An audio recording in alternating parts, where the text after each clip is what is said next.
നമസ്കാരം, എല്ലാവർക്കും ആമീസ് ഫുഡ് കോർട്ടിലേക്ക് സ്വാഗതം. എൻ്റെ പേര് സുമിത. അപ്പോൾ ഇന്ന് ഞാൻ ഉണ്ടാക്കുന്നത് ഇപ്പോൾ ട്രെൻഡിങ്ങിലുള്ള ഒരു അടിപൊളി മിൽക്ക് കേക്കിൻ്റെ, നമ്മുടെ ആലിയ ഭട്ടിൻ്റെ മിൽക്ക് കേക്കിൻ്റെ റെസിപ്പി ആയിട്ടാണ്. വളരെ ഈസിയാണ് ഉണ്ടാക്കാൻ വേണ്ടിയിട്ട്, അതേപോലെ നല്ല ടേസ്റ്റി ആയിട്ടും നല്ല സോഫ്റ്റ് ആയിട്ടുള്ള ഒരു കേക്കിൻ്റെ റെസിപ്പിയാണ് കേട്ടോ. അപ്പോൾ അതെങ്ങനെയാണ് റെഡി ആക്കുന്നതെന്നും കൂടി നമുക്ക് നോക്കാം. അപ്പോൾ നമുക്ക് കേക്ക് റെഡിയാക്കാൻ തുടങ്ങാം. അപ്പോൾ ആദ്യം തന്നെ നമുക്ക് കേക്ക് ടിന്നെ ഒന്ന് സെറ്റ് ചെയ്തെടുക്കാം. 6 ഇഞ്ചിൻ്റെ ഒരു കേക്ക് ടിന്നാണ് കൊടുത്തിരിക്കുന്നത്. അതിലേക്ക് കുറച്ച് സൺഫ്ലവർ ഓയിൽ ഒഴിച്ചു കൊടുത്തിട്ടുണ്ട്. എന്നിട്ട് നല്ല പോലെ നമ്മുടെ ഒരു കേക്ക് ടിന്നിൻ്റെ എല്ലാ ഭാഗത്തേക്കും ആയി വരുന്ന വിധത്തിൽ ഒന്ന് ബ്രഷ് ചെയ്ത് കൊടുക്കാം. ഇനി ഇതിലേക്ക് 1 ടീസ്പൂൺ മൈദപ്പൊടി ഇട്ടിട്ട് നല്ല പോലെ നമ്മുടെ കേക്ക് ടിന്നെ ഒന്ന് കോട്ട് ചെയ്തെടുക്കാം കേട്ടോ. ബാക്കിയുള്ള മൈദപ്പൊടി നമുക്ക് തട്ടിക്കളയാം. ഇനി നമുക്കിതിലേക്ക് വേണ്ടിയിട്ടുള്ള പൊടികളൊക്കെ അരിച്ചെടുക്കാം, ഡ്രൈ ഇൻഗ്രീഡിയൻസ് ഒക്കെ. അപ്പോൾ ഞാൻ അരിപ്പയിലേക്ക് ഒരു 1/2 കപ്പ് അളവിൽ മൈദപ്പൊടി ഇട്ട് കൊടുത്തിട്ടുണ്ട്. അതിൽ നിന്ന് ഒരു ടേബിൾ സ്പൂൺ അളവിൽ മൈദപ്പൊടി മാറ്റി അതിന് പകരം 1 ടേബിൾ സ്പൂൺ അളവിൽ കോൺഫ്ലവറിൻ്റെ പൊടിയാണ് കേട്ടോ ചേർത്ത് കൊടുത്തിരിക്കുന്നത്. 1/2 ടീസ്പൂൺ ബേക്കിംഗ് പൗഡറും ഒരു നുള്ള് ഉപ്പും കൂടി ചേർത്തിട്ട് ഇനി ഇത് നല്ല പോലെ അരിച്ചെടുക്കാം കേട്ടോ. ഒരു 3 വട്ടെങ്കിലും ഇത് നല്ല പോലെ അരിച്ച് മിക്സ് ചെയ്തെടുക്കുന്നതാണ് നല്ലത്. അപ്പോൾ നല്ല പോലെ മിക്സ് ചെയ്തെടുത്താലാണ് നമ്മുടെ കേക്ക് നല്ല സോഫ്റ്റ് ആയിട്ട് കിട്ടുള്ളൂ. അപ്പോൾ ഇത് നല്ലപോലെ മിക്സ് ചെയ്തതിന് ശേഷം നമുക്ക് എഗ്ഗൊക്കെ ബീറ്റ് ചെയ്തെടുക്കാം കേട്ടോ. അപ്പോൾ ഈ ഒരു സ്റ്റെപ്പ് സ്കിപ്പ് ചെയ്യാതെ തന്നെ ചെയ്തെടുക്കാൻ ശ്രദ്ധിക്കാം കേട്ടോ. അപ്പോൾ നല്ല പോലെ ഇതേപോലെ അങ്ങ് അരിച്ചെടുത്തിട്ട് നമുക്കൊരു സൈഡിലേക്ക് മാറ്റി വയ്ക്കാം കേട്ടോ. അപ്പോൾ നമുക്ക് കേക്കിലേക്ക് വേണ്ടിയിട്ടുള്ള എഗ്ഗ് ഒന്ന് ബീറ്റ് ചെയ്തെടുക്കാം. 2 റൂം ടെമ്പറേച്ചറിലുള്ള എഗ്ഗാണ് കേട്ടോ എടുത്തിരിക്കുന്നത്. അതിലേക്ക് ഒരു 1/2 ടീസ്പൂൺ വാനില എസൻസ് ചേർത്ത് കൊടുത്തിട്ടുണ്ട്. അപ്പോൾ ഇന്ന് ബീറ്ററും മിക്സിയൊന്നും ഉപയോഗിക്കാതെയാണ് കേക്ക് റെഡിയാക്കുന്നത്. അപ്പോൾ ഒരു വിസ്ക് വെച്ചിട്ടാണ് കേട്ടോ ഞാൻ ഈ ഒരു എഗ്ഗ് ബീറ്റ് ചെയ്തെടുക്കുന്നത്. അപ്പോൾ ആദ്യം ഒരു ചെറിയ വിസ്കാണ് എടുത്തിരുന്നത്. അപ്പോൾ കുറച്ചും കൂടി എളുപ്പത്തിന് വേണ്ടിയിട്ട് ഒരു വലിയ വിസ്ക് വെച്ചിട്ട് നല്ല പോലെ ഇതങ്ങ് ബീറ്റ് ചെയ്തെടുക്കാം കേട്ടോ. അപ്പോൾ ഇതൊന്ന് ചെറുതായിട്ട് നമ്മുടെ എഗ്ഗ് പതഞ്ഞ് വരുമ്പോൾ നമുക്കിതിലേക്ക് പൊടിച്ച പഞ്ചസാര ചേർത്ത് കൊടുക്കാം. 1/2 കപ്പ് അളവിലാണ് കേട്ടോ എടുത്തിരിക്കുന്നത്. അത് കുറേശ്ശെ ചേർത്തിട്ട് നല്ല പോലെ നല്ല ഫ്ലഫി ആയി വരുന്നത് വരയ്ക്കും ഒന്ന് ബീറ്റ് ചെയ്തെടുക്കാം കേട്ടോ. അപ്പോൾ നമ്മൾ എന്താ ചെയ്യുന്നതെന്ന് വെച്ചാൽ നമ്മൾ തൈരൊക്കെ കടയില്ല ആ ഒരു രീതിയിൽ ചെയ്യുകയാണെങ്കിൽ കുറച്ചും കൂടി പെട്ടെന്ന് നമുക്ക് ഇതൊന്ന് ബീറ്റ് ചെയ്തെടുക്കാൻ എളുപ്പമായിരിക്കും. അപ്പോൾ ഇത് നല്ല പോലെ ഫ്ലഫി വരുന്നത് വരയ്ക്കും ബീറ്റ് ചെയ്ത് കഴിഞ്ഞാൽ നമുക്കിതിലേക്ക് 2 ടേബിൾ സ്പൂൺ അളവിൽ സൺഫ്ലവർ ഓയിലാണ് കേട്ടോ. അതും കൂടി ചേർത്തിട്ട് ഒന്ന് പതിയെ എല്ലാ ഭാഗത്തേക്കും ഒന്ന് മിക്സായി വരുന്നത് വരയ്ക്കും ഒന്ന് ഇളക്കി കൊടുക്കാം. അതിനുശേഷം ഇതിലേക്ക് നമുക്ക് പൊടികൾ നമ്മൾ നേരത്തെ അരിച്ച് മാറ്റി വെച്ചിട്ട് നമ്മുടെ പൊടികളുണ്ടല്ലോ അത് കുറേശ്ശെ ചേർത്തിട്ട് മിക്സ് ചെയ്തെടുക്കാം. പൊടികളൊക്കെ ചേർക്കുമ്പോൾ ചെറിയൊരു രീതിയിൽ പതുക്കെ വേണം മിക്സ് ചെയ്തെടുക്കാൻ വേണ്ടിയിട്ട്. എഗ്ഗ് ബീറ്റ് ചെയ്യുന്ന സമയത്ത് കുറച്ച് സ്പീഡിൽ ബീറ്റ് ചെയ്തെടുക്കുകയാണെങ്കിൽ നമുക്ക് പെട്ടെന്ന് ബീറ്റായി വരും. അപ്പോൾ കുറച്ച് സമയം പിടിച്ചൊരു പരിപാടിയാണ്. നല്ലപോലെ കൈയൊക്കെ വേദനിക്കും. അപ്പോൾ മിക്സിയും നമ്മുടെ ബീറ്ററൊക്കെ യൂസ് ചെയ്യുകയാണെങ്കിൽ കുറച്ചും കൂടി എളുപ്പത്തിൽ ചെയ്യാൻ പറ്റും. അപ്പോൾ നമ്മളതൊന്നും യൂസ് ചെയ്യുന്നില്ലല്ലോ. അപ്പോൾ കുറച്ച് ക്ഷമയോടുകൂടി തന്നെ ഇത് ചെയ്യാം കേട്ടോ. പെട്ടെന്നല്ല, കുറച്ച് സമയം പിടിക്കുന്ന ഒരു പരിപാടിയാണ്. വീഡിയോ കാണുമ്പോൾ കുറച്ച് എളുപ്പമായിട്ട് തോന്നും, പക്ഷേ ഇത് ഫ്ലഫിയായി വരുന്നത് വരയ്ക്കും ബീറ്റ് ചെയ്യുന്നത് എന്ന് പറയുന്നത് കുറച്ച് ടൈം എടുത്ത ഒരു പ്രോസസ്സാണ് കേട്ടോ. ഇതിലേക്ക് ഒരു 2 ടേബിൾ സ്പൂൺ റൂം ടെമ്പറേച്ചറിലുള്ള മിൽക്കും കൂടി ചേർത്തിട്ടുണ്ട്. അതും കൂടി ചേർത്തൊന്ന് മിക്സ് ചെയ്യാം. പിന്നെ അവസാനം നമ്മുടെ ബാക്കി വന്ന പൊടിയും കൂടി ചേർത്തിട്ട് നല്ല പോലെ ഒന്ന് മിക്സ് ചെയ്ത് കൊടുക്കാം കേട്ടോ. ഇൻഗ്രീഡിയൻസിൻ്റെ അളവൊക്കെ ഞാൻ ഡിസ്ക്രിപ്ഷൻ ബോക്സിൽ കൊടുത്തേക്കാം, ഡൗട്ടുള്ളവർ അതിൽ നോക്കിയാൽ മതി കേട്ടോ. അപ്പോൾ പൊടിയും കൂടി ചേർത്തിട്ട് നല്ല പോലെ മിക്സ് ചെയ്തെടുത്തിട്ടുണ്ട് കേട്ടോ. ഇനി ഇതിലേക്ക് നമുക്ക് ബേക്കിംഗ് സോഡയാണ് കേട്ടോ. അപ്പോൾ ബേക്കിംഗ് സോഡയും വിനീഗറും കൂടി മിക്സ് ചെയ്തിട്ടാണ് ഞാൻ ചേർത്ത് കൊടുക്കുന്നത്. ഒരു 1/4 ടീസ്പൂൺ ബേക്കിംഗ് സോഡയും 1/2 ടീസ്പൂൺ വിനീഗറും കൂടി ചേർത്ത് മിക്സ് ചെയ്ത് പെട്ടെന്ന് തന്നെ നമ്മുടെ കേക്കിൻ്റെ മിക്സിലേക്ക് ഒഴിച്ചു കൊടുത്തിട്ട് ഒന്ന് മിക്സാക്കി കൊടുക്കുക കേട്ടോ. ഓവർ മിക്സിങ് വേണ്ട, ജസ്റ്റ് എല്ലാ ഭാഗത്തേക്കും ആയി വരുന്ന വിധത്തിൽ ഒന്ന് മിക്സ് ചെയ്തതിന് ശേഷം നമ്മൾ നേരത്തെ സെറ്റ് ചെയ്ത് വെച്ചിരുന്ന നമ്മുടെ കേക്ക് ടിൻ ഉണ്ടല്ലോ അതിലേക്ക് എല്ലാ ബാറ്ററും ഒന്ന് ഒഴിച്ചു കൊടുക്കാം. നിങ്ങൾക്ക് സ്പാച്ചുല വെച്ചിട്ടും പൊടിയൊക്കെ ചേർത്ത് കൊടുത്തിട്ട് മിക്സ് ചെയ്യുകയാണെങ്കിൽ അങ്ങനെയും ചെയ്യാം കേട്ടോ. അപ്പോൾ മൊത്തം ബാറ്റർ നമ്മൾ ഈ ഒരു കേക്ക് ടിന്നിലേക്ക് ഒഴിച്ചു കൊടുത്തിട്ടുണ്ട്. എന്നിട്ട് ജസ്റ്റ് ഒന്ന് ടാപ്പ് ചെയ്ത് കൊടുക്കാം, എയർ ബബിൾസൊക്കെ ഒന്ന് പോയി കിട്ടാൻ വേണ്ടിയിട്ട്. ഇനി നമ്മൾ പ്രീ ഹീറ്റ് ചെയ്ത 10 മിനിറ്റ് ഒരു പ്രീ ഹീറ്റ് ചെയ്ത് നമ്മുടെ ഓവൻ സെറ്റപ്പിലേക്ക് നമ്മുടെ കേക്ക് ടിൻ ഇറക്കി വെച്ചിട്ടുണ്ട്. ഇനി ഇത് 20 മുതൽ 25 മിനിറ്റ് വരെ നമുക്ക് ബേക്ക് ചെയ്യാൻ സമയം വേണ്ടി വരും കേട്ടോ. എനിക്കൊരു 25 മിനിറ്റ് പിടിച്ചു.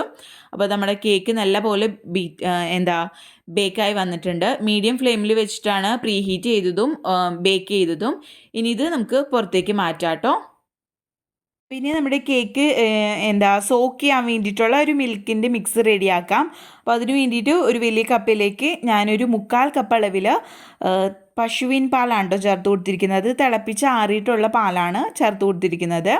അതേപോലെ തന്നെ ഒരു 1/4 കപ്പ് അളവിൽ തന്നെ ഞാൻ നമ്മുടെ വിപ്പിംഗ് ക്രീമാണ് ചേർത്ത് കൊടുക്കുന്നത്. പിന്നെ ഇതിലേക്ക് ഒരു 1/2 കപ്പ് അളവിൽ കണ്ടൻസ്ഡ് മിൽക്കും കൂടി ചേർത്ത് കൊടുക്കുന്നുണ്ട് കേട്ടോ. അതും കൂടി ചേർത്ത് കൊടുത്തിട്ട് ഇത് നല്ല പോലെ അങ്ങ് മിക്സ് ചെയ്ത് കൊടുക്കാം കേട്ടോ. അപ്പോൾ ഇതാ നമ്മുടെ മിൽക്കിൻ്റെ മിക്സ് ഇവിടെ റെഡി ആയിട്ടുണ്ട്. നല്ല ടേസ്റ്റാണ് ഇത് കഴിക്കാൻ വേണ്ടിയിട്ട്. അപ്പോൾ ഇതൊരു സൈഡിലേക്ക് നമുക്ക് മാറ്റി വയ്ക്കാം. അപ്പോൾ നമുക്ക് കേക്കിലേക്ക് വേണ്ടിയിട്ടുള്ള ക്രീം റെഡിയാക്കാം. അതിന് വേണ്ടിയിട്ട് 1/2 കപ്പ് വിപ്പിംഗ് ക്രീമാണ് കേട്ടോ. ഫിയോണയുടെ ക്രീമാണ് ഞാൻ യൂസ് ചെയ്യുന്നത്. അതിലേക്കൊരു 3-4 ഡ്രോപ്സ് വാനില എസൻസും കൂടി ചേർത്ത് കൊടുക്കാം. എന്നിട്ട് ഇത് നല്ല പോലെ അങ്ങ് ബീറ്റ് ചെയ്തെടുക്കാം കേട്ടോ. നമ്മൾ ബീറ്ററും മിക്സി ഒന്നും യൂസ് ചെയ്യുന്നില്ല. ഒരു വിസ്ക് വെച്ചിട്ട് തന്നെയാണ് കേട്ടോ ഇത് റെഡിയാക്കുന്നത്. ഇത് നല്ല സ്റ്റിഫായി വരുന്നത് വരയ്ക്കും നമുക്ക് നല്ല പോലെ ഇതങ്ങ് ബീറ്റ് ചെയ്തെടുക്കാം കേട്ടോ. അപ്പോൾ കുറച്ച് ടൈം എടുത്ത പരിപാടിയാണ്. നമുക്ക് ബീറ്ററൊക്കെ ആണെങ്കിൽ പെട്ടെന്ന് തന്നെ റെഡിയായി കിട്ടും. അപ്പോൾ ഈ വിസ്ക് വെച്ച് ചെയ്യുമ്പോൾ കുറച്ച് അധികം തന്നെ സമയം പിടിക്കും കേട്ടോ.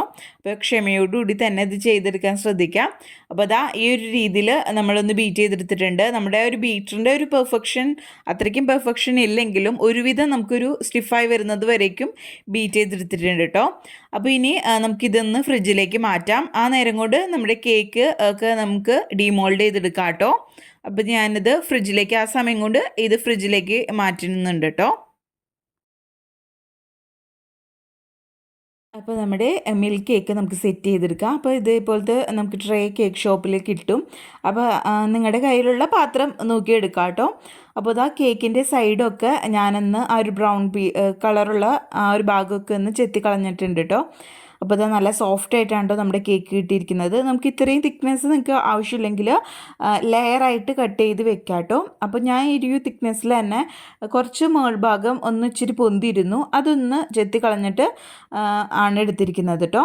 ഇനി ഒരു ഫോർക്ക് വെച്ചിട്ട് നമ്മുടെ കേക്ക് നല്ല പോലെ കുത്തി കൊടുക്കാം. ഇനി നമ്മൾ എടുത്ത് വെച്ചിരുന്ന മിൽക്ക് ഉണ്ടല്ലോ, അതിൽ നിന്ന് കുറച്ച് ഭാഗം ഞാൻ മാറ്റി വയ്ക്കുന്നുണ്ട്. അതായത് ഒരു 1/4 ഭാഗത്തോളം മാറ്റി വയ്ക്കുന്നുണ്ട്. ബാക്കി ഭാഗമാണ് കേട്ടോ നമ്മുടെ ഈ ഒരു കേക്കിൻ്റെ മുകളിലേക്ക് ഒഴിച്ചിട്ട് സോക്ക് ചെയ്തെടുക്കുന്നത്. നമ്മൾ സെർവ് ചെയ്യുന്ന സമയത്ത് ഒഴിച്ചു കൊടുക്കാൻ വേണ്ടിയിട്ടാണോ ആ ഒരു മിൽക്ക് നമ്മൾ മാറ്റി വെച്ചിരിക്കുന്നത്. അപ്പോൾ ഒറ്റയടിക്ക് അങ്ങ് ഒഴിച്ചു കൊടുക്കാതെ കുറേശ്ശെ ഒഴിച്ചു കൊടുക്കുകയാണെങ്കിൽ നല്ല പോലെ കേക്ക് സോക്കായി കിട്ടും കേട്ടോ.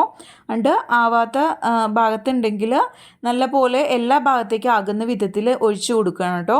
അപ്പോൾ ഇങ്ങനെ ഇറങ്ങിപ്പോകാൻ ബുദ്ധിമുട്ടുള്ള പോലെ തോന്നുകയാണെങ്കിൽ ഒരു ഫോർക്ക് വെച്ചിട്ട് ഇതേപോലെ ഒന്നും കൂടി കുത്തി കൊടുക്കുക. അപ്പോൾ നല്ല പോലെ എല്ലാ ഭാഗത്തേക്കും കേക്കിൻ്റെ ഉള്ളിലേക്ക് നമ്മുടെ ഒരു മിൽക്കൊക്കെ കയറിയിട്ട് നല്ല സോഫ്റ്റായിട്ട് കിട്ടും കേട്ടോ. അപ്പോൾ അതാ നല്ല പോലെ നമ്മുടെ ഒരു മിൽക്കൊക്കെ നല്ല പോലെ സോക്ക് ചെയ്തെടുത്തിട്ടുണ്ട്. ഇനി ഇതിലേക്ക് നമ്മൾ നേരത്തെ ബീറ്റ് ചെയ്ത് വെച്ചിരുന്ന നമ്മുടെ ക്രീം ഉണ്ടല്ലോ, അത് മൊത്തത്തിലിട്ടിട്ട് നല്ല പോലെ ലെവലാക്കി കൊടുക്കുക കേട്ടോ. അപ്പോൾ സൈഡിലേക്കും കുറച്ച് ക്രീമായി വരുന്ന വിധത്തിൽ നമ്മളൊന്ന് ആക്കി കൊടുത്തിട്ട് നല്ല പോലെ ഇതങ്ങ് ലെവലാക്കി കൊടുക്കാം. അപ്പോൾ ഇതാ മൊത്തത്തിൽ നമ്മുടെ ഒരു ക്രീം ഇട്ടിട്ട് നമ്മളിതൊന്ന് ലെവലാക്കി എടുത്തിട്ടുണ്ട്. ഇനി നമ്മളൊരു ഭംഗിക്ക് വേണ്ടിയിട്ടും അതേപോലെ തന്നെ ഒന്ന് ഡെക്കറേറ്റ് ചെയ്യാൻ വേണ്ടിയിട്ട് എടുക്കാൻ എളുപ്പത്തിനും വേണ്ടിയിട്ട് ഞാനിതൊന്ന് കട്ട് ചെയ്തെടുക്കുന്നുണ്ട്. അപ്പോൾ ഇതേപോലെ ഒന്ന് ചെറിയ പീസസ് ആയിട്ടാണ് നമ്മൾ കട്ട് ചെയ്തെടുക്കുന്നത്. അപ്പോൾ അതൊന്ന് നമുക്ക് ആദ്യം തന്നെ ഇങ്ങനെ കത്തി വെച്ചിട്ട് ഒന്ന് വരഞ്ഞ് സെറ്റാക്കി വെക്കാം കേട്ടോ. അപ്പോൾ അതിനുള്ള നമ്മൾ കേക്ക് സെറ്റ് ചെയ്യുന്ന പാത്രം എടുക്കുമ്പോഴും നല്ല കേക്ക് ഇരിക്കുന്ന രീതിയിലും നമുക്ക് ക്രീമൊക്കെ വെച്ച് കവർ ചെയ്യാൻ പറ്റുന്ന രീതിയിലുള്ള പാത്രം എടുക്കാൻ ശ്രദ്ധിക്കാം കേട്ടോ. അപ്പോൾ ഇതേപോലെ ഞാൻ ചെറിയ പീസസ് ആയിട്ട് കട്ട് ചെയ്ത് ഇതേപോലെ അങ്ങ് വെച്ചിട്ടുണ്ട്, കണ്ടില്ലേ. അപ്പോൾ അടിപൊളിയായിട്ടുണ്ട്. നമ്മളൊരു ഫോട്ടോയിലൊക്കെ കാണുന്ന പോലെ തന്നെ ഉള്ളൊരു രീതിയിൽ ഒന്ന് കട്ട് ചെയ്ത് വെച്ചിട്ടുണ്ട്. ഇനി നമുക്കിത് ഡെക്കറേറ്റ് ചെയ്യാം. അപ്പോൾ അതിന് വേണ്ടിയിട്ട് ശരിക്കും നമ്മൾ ആ ഒരു ഫോട്ടോ കാണുമ്പോൾ അതിൽ ബ്ലൂബെറിയും സ്ട്രോബെറിയാണ് കേട്ടോ ഡെക്കറേറ്റ് ചെയ്യാൻ വേണ്ടിയിട്ട് എടുക്കുന്നത്. അപ്പോൾ ബ്ലൂബെറി എനിക്ക് കിട്ടിയില്ല. അപ്പോൾ അത് കാരണം ഞാൻ നമ്മുടെ കുരുവില്ലാത്ത മുന്തിരിങ്ങയില്ലേ, അതാണ് കേട്ടോ എടുത്തിരിക്കുന്നത്. അതിൻ്റെ മുകൾ ഭാഗം ഒന്ന് ചെത്തിയെടുത്തിട്ട് വെച്ചിരിക്കുന്നതാണ്. അപ്പോൾ ഇതേപോലെ എല്ലാ പീസുമേക്കും ഇങ്ങനെ വെച്ച് കൊടുത്തിട്ടുണ്ട് കേട്ടോ. അപ്പോൾ നിങ്ങൾക്ക് ബ്ലൂബെറി കിട്ടുകയാണെങ്കിൽ അപ്പോൾ അത് കാണാൻ ഒരു ഭംഗിക്ക് വേണ്ടിയിട്ടാണ്, അതല്ലാതെ വേറെ ഒന്നിനല്ല കേട്ടോ. അപ്പോൾ സ്ട്രോബെറിയും കൂടി ഇങ്ങനെ ചെത്തി രണ്ടായിട്ട് ഒരു സ്ട്രോബെറി കട്ട് ചെയ്തിട്ട് ഇങ്ങനെ വെച്ച് കൊടുക്കുന്നുണ്ട് കേട്ടോ. അപ്പോൾ ഇത് കഴിക്കാനായാലും അടിപൊളി ടേസ്റ്റാണ് കേട്ടോ. അപ്പോൾ ഇത് ഉണ്ടാക്കിയിട്ട് വീട്ടിൽ എല്ലാവർക്കും ഭയങ്കര ഇഷ്ടമായിട്ടോ. അപ്പോൾ നിങ്ങളിതൊന്ന് ട്രൈ ചെയ്ത് നോക്കുക. അപ്പോൾ മൊത്തത്തിൽ അങ്ങ് സ്ട്രോബെറി വെച്ച് കൊടുത്തിട്ടുണ്ട് കേട്ടോ നമ്മൾ. അടിപൊളിയായിട്ടുണ്ട്. അപ്പോൾ നമ്മുടെ കേക്ക് നമുക്ക് സെർവ് ചെയ്യാം. അപ്പോൾ നമ്മുടെ ഒരു കേക്കിൻ്റെ ഒരു പീസ് ഒരു പ്ലേറ്റിലേക്ക് ഞാൻ വെച്ച് കൊടുത്തിട്ടുണ്ട് കേട്ടോ. അതിലേക്ക് നമ്മൾ നേരത്തെ മാറ്റി വെച്ചിട്ട് നമ്മുടെ മിൽക്ക് ഉണ്ടല്ലോ, അത് ഇതിലേക്ക് ഒഴിച്ചു കൊടുക്കുക. ഇങ്ങനെയാണ് കേട്ടോ നമ്മളിത് സെർവ് ചെയ്യുന്നത്. അപ്പോൾ ഈ ഒരു കേക്ക് കഴിക്കാൻ വേണ്ടിയിട്ട് നല്ല സോഫ്റ്റാണ്, അതേപോലെ തന്നെ വളരെ ടേസ്റ്റിയാണ് കേട്ടോ. എല്ലാവർക്കും ഇത് തീർച്ചയായിട്ടും ഇഷ്ടപ്പെടും. അപ്പോൾ ഇതൊന്ന് നമുക്കൊന്ന് കട്ട് ചെയ്ത് കാണിക്കാം കേട്ടോ. വളരെ സോഫ്റ്റാണ്, അത്രയ്ക്കും ടേസ്റ്റാണ്. വളരെ ഈസിയാണ് ഇത് ഉണ്ടാക്കാൻ വേണ്ടിയിട്ട്. നമ്മളൊരു പീസ് കേക്ക് കടയിൽ പോയി വാങ്ങുകയാണെങ്കിൽ നല്ലൊരു റേറ്റ് ആവും. അപ്പോൾ ഇത് ഈസി ആയിട്ടും അതേപോലെ വളരെ ചിലവ് കുറഞ്ഞ രീതിയിലാണ് കേട്ടോ ഇപ്പോൾ ഞാനിത് ഉണ്ടാക്കിയിരിക്കുന്നത്. അത്രയ്ക്കും ടേസ്റ്റിയാണ്. കുഞ്ഞുങ്ങളൊക്കെ ഉള്ള വീടാണെങ്കിൽ ഈ കേക്ക് ഉണ്ടാക്കേണ്ട താമസം പാത്രം കാലിയാവുന്ന വഴി അറിയത്തില്ല കേട്ടോ. അത്രയ്ക്കും ടേസ്റ്റി ആയിട്ടുള്ളൊരു കേക്കിൻ്റെ റെസിപ്പിയാണ്. തീർച്ചയായിട്ടും ഇതൊന്ന് ട്രൈ ചെയ്ത് നോക്കുക. എന്നിട്ട് അഭിപ്രായമൊക്കെ താഴെ കമൻറ്റ് ബോക്സിൽ അറിയിക്കാൻ മറക്കരുത്. ആദ്യമായിട്ട് വീഡിയോ കാണുന്നവർ ആരെങ്കിലും ഉണ്ടെങ്കിൽ ചാനൽ സബ്സ്ക്രൈബ് ചെയ്യാൻ മറക്കരുത് കേട്ടോ. നല്ല സോഫ്റ്റാണ്, വളരെ ഈസിയാണ് ഉണ്ടാക്കാൻ. അതാണ് ഞാൻ പറഞ്ഞത്, വളരെ ഈസിയാണ്. ട്രൈ ചെയ്ത് നോക്കിയിട്ട് അഭിപ്രായമൊക്കെ താഴെ കമൻറ്റ് ബോക്സിൽ അറിയിക്കണം കേട്ടോ. അപ്പോൾ അടുത്ത അടിപൊളി വിഭവങ്ങളായിട്ട് വരുന്നത് വരയ്ക്കും ബൈ. താങ്ക്